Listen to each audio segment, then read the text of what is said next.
Halo teman-teman semua, jadi kembali lagi bersama aku Safana Putri. Seperti biasa, kali ini aku mau bagiin tips lagi buat kalian mengenai beasiswa. Dan menarik banget kali ini dan kita bahas dari judul dulu kan. This study will perfect your scholarship.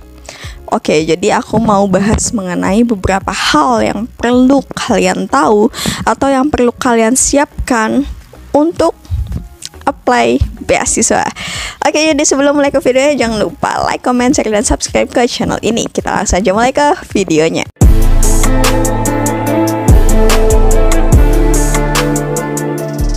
Guys, jadi untuk menjadi awardee beasiswa, baik itu beasiswa dalam negeri ataupun luar negeri, itu memang butuh usaha, effort yang sangat besar, karena nggak ada hal yang bisa kita capai tanpa usaha gitu kan.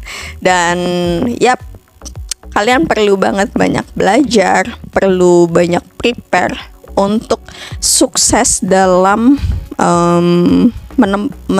mencapai beasiswa gitu kan, sukses mencapai ke impian kalian, salah satunya untuk mendapatkan scholarship, Getan scholarship.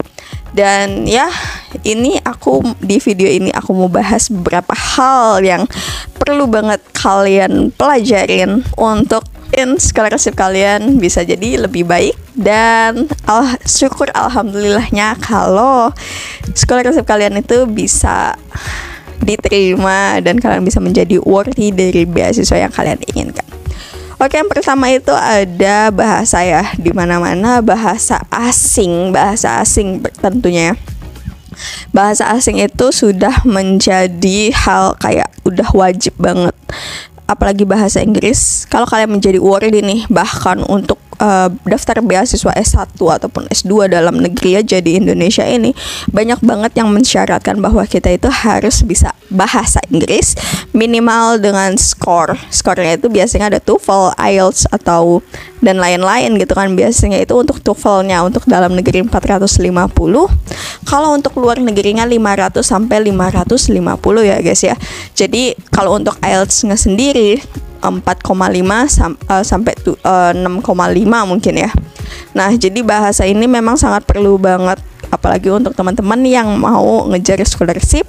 Dan kalau teman-teman mau ngejar scholarship di luar negeri, kalian harus bisa prepare bahasa asing dari sekarang banget untuk coba belajar bahasa Inggris secara otodidak, karena sekarang itu sudah banyak banget website atau platform yang bisa menjadi tempat kita belajar bahasa asing secara gampang, secara mudah, dan juga tentunya gratis ya. Seperti YouTube itu banyak banget tempat-tempat atau channel-channel untuk kita belajar bahasa Inggris dengan baik, dan juga beberapa website tempat kita belajar bahasa Inggris atau aplikasi yang bisa kalian download langsung di Google Play Store. Sorry, ini aku bukan lagi endorse atau promosiin suatu aplikasi, tapi ini aku coba sendiri untuk belajar menggunakan aplikasi ini, dan aku sedang belajar juga menggunakan aplikasi Cake namanya, dan juga British Council ya kalau nggak salah, ada itu aplikasinya di Play Store. Untuk kalian yang mau latihan bahasa Inggris, baik itu untuk daily conversation atau business conversation atau IELTS atau soal-soal TOEFL lainnya atau soal-soal IELTS gitu kan, baik speaking, listening, reading, writing, itu di situ udah lengkap banget. Itu kalian bisa belajar dari sana kalau mau yang otodidak. Dan kalau kalian mau ambil les bahasa Inggris, itu kalian bisa ambil yang di basic conversation, atau kalian bisa langsung ambil di IELTS preparation ya. Karena bahasa itu sekarang itu penting banget, bahasa Inggris ya, karena memang di mana-mana pun skill yang harus kalian punya minimal itu berbicara bahasa Inggris gitu teman-teman ya. Jadi untuk teman-teman yang sedang menonton video ini, baik itu yang SD, SMP, SMA, itu jangan sungkan banget atau jangan takut banget untuk belajar bahasa, dan jangan sampai males lagi, karena nyesel itu datangnya belakangan. Kalian harus rajin-rajin banget untuk belajar dan harus mencintai bahasa asing mulai dari sekarang, karena mungkin di masa depan bahasa asing itu mungkin akan menjadi pokok di bahasa Indonesia sendiri gitu kan. Karena di setiap hal atau kita pun mau ngelamar kerja pun harus bisa bahasa Inggris gitu kan. Jadi nggak ada ruginya sama sekali untuk kita belajar bahasa asing. Dan memang juga ada beberapa beasiswa yang tidak mengharuskan kita bisa bahasa Inggris, seperti beasiswa di luar negeri kayak di Turki Bursary Scholarship atau Romanian Government Scholarship, atau di Rusia gitu kan. Mereka itu kan kayak nggak mewajibkan TOEFL atau nggak mewajibkan IELTS atau nggak mewajibkan pendaftar itu untuk bisa bahasa Inggris. Kayak di Korea juga, Global Korean Scholarship itu kan mereka menyediakan pelatihan bahasa dari negara mereka gitu kan. Tapi kalian jangan hanya berpatok di situ aja, karena bahasa asing ini atau bahasa Inggris itu benar-benar penting banget. Kalau kalian mau sukses untuk apply beasiswa kalian minimal udah menguasai bahasa asing kalian, dan syukur-syukur kalau kalian itu udah ambil nih IELTS preparation atau sudah punya sertifikat IELTS dengan skor yang mumpuni gitu kan. Oke, yang kedua, tips yang kedua itu dari sisi nilai. Oke, memang mungkin banyak orang yang mengira dan sampai sekarang pun banyak banget orang yang mengatakan bahwa nilai itu tidak penting kok. Ya buat apa nilai tinggi-tinggi, kerjaannya pun dan bahkan ngelamar kerja atau scholarship itu kan gak mandang nilai. Tapi jangan salah, ada beberapa beasiswa, ada beberapa persyaratan beasiswa baik luar negeri ataupun dalam negeri itu yang meminta bahwa nilai rata-rata, misalnya IPK atau rata-rata rapot itu ada minimalnya teman-teman. Jadi kalau teman-teman nilainya itu di bawah rata-rata atau selalu dapat merah, itu harus belajar diimprove lagi gitu nilainya, jangan sampai males. Dan sebisa mungkin kalau yang mau ngejar beasiswa S2 dan sekarang kalian masih mahasiswa S1, itu mungkin kalian harus mempertahankan IPK-nya di 3,0, karena memang banyak banget sekarang kalau kalian nggak mau studi lanjut, mungkin mau kerja, itu banyak banget perusahaan yang nyarinya IPK minimal 3,0. Dan juga kalau mau lanjut studi pakai beasiswa itu ada beberapa beasiswa atau universitas dan bahkan hampir seluruh beasiswa itu mensyaratkan itu memiliki riwayat akademik yang baik gitu kan. Jadi nilai ini menjadi salah satu hal yang penting juga ya teman-teman ya.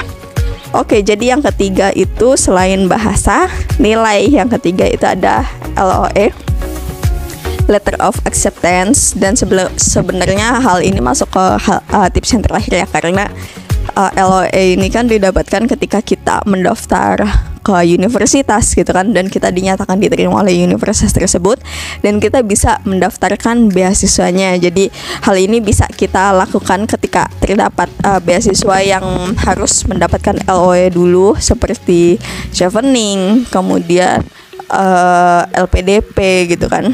Dan hal ini mungkin bisa kalian kejar dulu dengan cara kalian bisa cari tahu universitas tujuan untuk kalian apply beasiswa itu kemana, dan kalian bisa apply di sana secara mandiri dulu. Dan setelah kalian diterima dan mendapatkan LOE, kalian bisa apply beasiswanya gitu. Mungkin hal yang lebih penting sebelum mendapatkan LOE itu, untuk mendapatkan beasiswanya itu ada essay atau dan juga motivation letter. Jadi banyak orang yang kayak kurang dalam menulis motivation letter dalam apply beasiswa gitu kan. Karena banyak banget atau hampir semua beasiswa itu meminta kepada pelamar beasiswa atau pendaftar beasiswa untuk mengunggah dokumen motivation letter atau essay yang menggambarkan diri kita dan rencana studi kita gitu kan. Jadi di motivation letter ini kita harus hati-hati dan harus menulisnya dengan benar-benar, jangan melebih-lebihkan dan jangan mengurang-urangin gitu kan. Karena di dalam motivation letter itu kalian harus menceritakan tentang diri kalian sendiri yang sebenarnya dan tujuan mengapa kalian mau studi lanjut di negara tersebut dan kenapa harus dengan beasiswa. Kalian juga bisa menceritakan tentang hal-hal atau pengalaman yang kalian dapatkan selama studi kalian di sekolah sebelumnya, yang mungkin bisa kalian implementasikan di studi kalian yang akan kalian lamar di beasiswa ini, dan mungkin rencana studi kalian setelah kalian menerima beasiswa ini gitu kan. Misalnya kalian mau ngelamar studi S1 atau S2 di Inggris gitu kan. Nah, di situ motivation letternya biasanya ada format pertanyaannya gitu kan. Kenapa kamu jelaskan rencana studi kamu selama menggunakan beasiswa di Inggris gitu kan. Kalian bisa tulis apa rencana kamu selama kamu di Inggris nanti dengan menggunakan beasiswa. Misalnya kayak kamu pengen jadi asdos atau melakukan penelitian bersama dosen dan sebagainya. Kalian bisa tuliskan di sana rencana-rencana studi kamu, dan bahkan kamu itu harus punya kayak dream mapping ya, kayak rencana kamu setelah kamu lulus studi dari sana gitu. Karena hal itu tuh sangat penting, karena memang ada beberapa beasiswa yang meminta wordingnya itu untuk kembali ke negara asalnya untuk mengimplementasi ilmu yang telah mereka dapatkan selama masa studi dengan beasiswa. Oke guys, jadi itu ada beberapa hal yang perlu kalian perhatikan atau yang perlu kalian pelajari yang membuat yang insya Allah bisa membuat beasiswa kamu lebih perfect gitu kan. Jadi di study will perfect your scholarship gitu kan. Dan ada kurang lebih 4 hal ya, 4 sampai 5 hal yang mulai dari bahasa, nilai LOE, dan esai atau motivation letter. Dan aku harap hal ini bisa menjadi motivasi buat kalian dan juga bermanfaat untuk kalian yang sedang mengejar scholarship dan lain-lain. Dan ya, segitu aja untuk video dari aku. Kalau kalian merasa video ini bermanfaat, like, comment, share, dan subscribe ke channel ini. Dan aku mohon maaf ke kalian kalau aku ada salah pengucapan dalam video ini. Dan kalau kalian mau request video untuk video selanjutnya, kalian bisa langsung aja komen di bawah, atau kalian bisa langsung request di email aku savanaputri3@gmail.com. Dan buat kalian sukses selalu, semoga beasiswa yang lolos, dan sampai jumpa di video berikutnya.